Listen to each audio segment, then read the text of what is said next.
একদিন রাক্ষস শহর থেকে তার বউয়ের জন্য একটি টয়লেট কিনে বাসায় নিয়ে আসে আর তার বউকে বলে, শোনো ডাইনি, আজ থেকে এটা হচ্ছে তোমার নতুন টয়লেট। আজ থেকে তুমি এখানেই আগু করবে, বাইরে আগু করতে যাবে না, বুঝেছো? এই বলে রাক্ষস ও তার বউ ডাইনি সেখান থেকে চলে যায়। এরপর ডাইনি আর রাক্ষস সেখান থেকে চলে যায়। কিছুক্ষণ পর সেখানে টুনি ছানা গুড্ডি চলে আসে, তার অনেক হাগু পেয়ে যায়, তাই সেই ডাইনি টয়লেটে হাগু করতে বসে পড়ে। আর তখনই সেখানে ডাইনি চলে আসে আর এসে গুড্ডিকে ঘপ করে মেরে ফেলে। আর অন্যদিকে টুনি তার ছানাকে খুঁজতে খুঁজতে সেখানে চলে আসে। তখন ডাইনি টুনিকে বলে, এই টুনি, তুই কি জানিস এই টয়লেটটা আমার জন্য রাক্ষস কিনে এনেছে? আমি এতে হাগু করিনি, তোর ছানাই সবার আগে হাগু করেছে, তাই আমাকে মেরে ফেলেছে।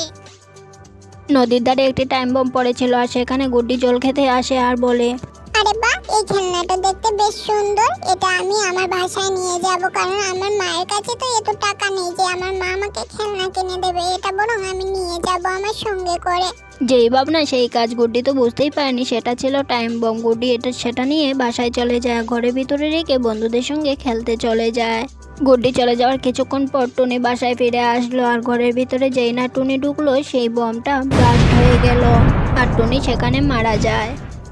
আজ ছিল টুনির বার্থডে, তাই টুনা টুনিকে না বলে তার জন্য সারপ্রাইজ প্ল্যান করতে যায়। আর কেক নিয়ে আসার সময় একটি গাড়ি টুনাকে ধাক্কা দিয়ে সেখান থেকে চলে যায়। সেখানেই টুনার মৃত্যু হয়ে যায়। আর অন্যদিকে টুনি বাসায় টুনার জন্য অপেক্ষা করছে আর চিন্তা করে বলছে, আজ এই টোনাটা যে কোথায় গেল, এখনো বাসায় আসার নাম নেই। যাই ওকে কি খুঁজে আসি। এই বলে টুনি টুনাকে খুঁজতে বেরিয়ে পড়ে। আর যেতে যেতে রাস্তায় দেখে টুনা মরে পড়ে রয়েছে। এই দেখে টুনি খুব কান্নাকাটি শুরু করে আর কান্নার শব্দে সেখানে একটি বড়ি চলে আসে। টুনি, তুমি কেঁদো না, তোমার বন্ধুরা চাইলে টুনা আবার তোমার কাছে ফিরে আসতে পারে। টুনি ও টুনি ছানা রাতের বেলা ঘুমাচ্ছিল। হঠাৎ টুনি ছানা রিঙ্কি কেঁদে উঠে আর তখন টুনি রিঙ্কিকে জিজ্ঞাসা করে, কি হয়েছে রিঙ্কি, তোমার এত কাঁদছো কেন?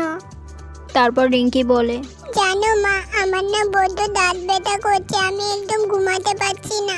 তারপর টুনি রিঙ্কিকে হা করিয়ে দেখে একটি ডাইনি রিঙ্কির দাঁতের গোড়ায় বারবার আঘাত করছে। এই ডাইনি, থামো থামো, তুমি কেন আমার ছানার দাঁতের গোড়ায় বারবার আঘাত করছো? এরপর ডাইনি টুনিকে বলে, আমি তোর ছেলের দাঁতে আঘাত করছি কারণ তোর ছেলে ব্রাশ না করে ঘুমিয়ে পড়ে, মুখের ভেতর অনেক খাবার লেগে থাকে। ঠিক আছে, আজকে আমি চলে যাচ্ছি, যদি আগামীকাল থেকে ব্রাশ না করে তাহলে আমি আবার আসবো। এই বলে ডাইনি সেখান থেকে চলে যায়।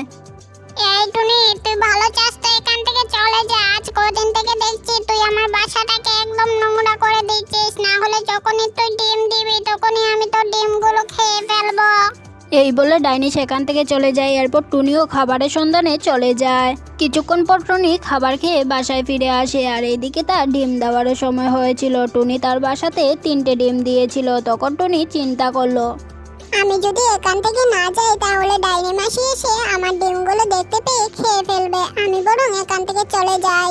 যেই ভাবনা সেই কাজ। টুনি তার ডিমগুলো নিয়ে সেখান থেকে চলে গেল। আর টুনি চলে যাওয়ার কিছুক্ষণ পর ডাইনি বাসায় ফিরে এসে দেখলো টুনি নেই। তখন ডাইনি বলল, এই টুনি, তুই আমাকে না বলে কোথায় চলে গেলি রে? তোকে ছাড়া যে এখন বাসাটা একদম ফাঁকা ফাঁকা লাগছে। তুই ফিরে আয় টুনি, আমার ভুল হয়ে গেছে তোকে এভাবে বলাটা। আমি তো তোর সাথে শুধু মজা করছিলাম।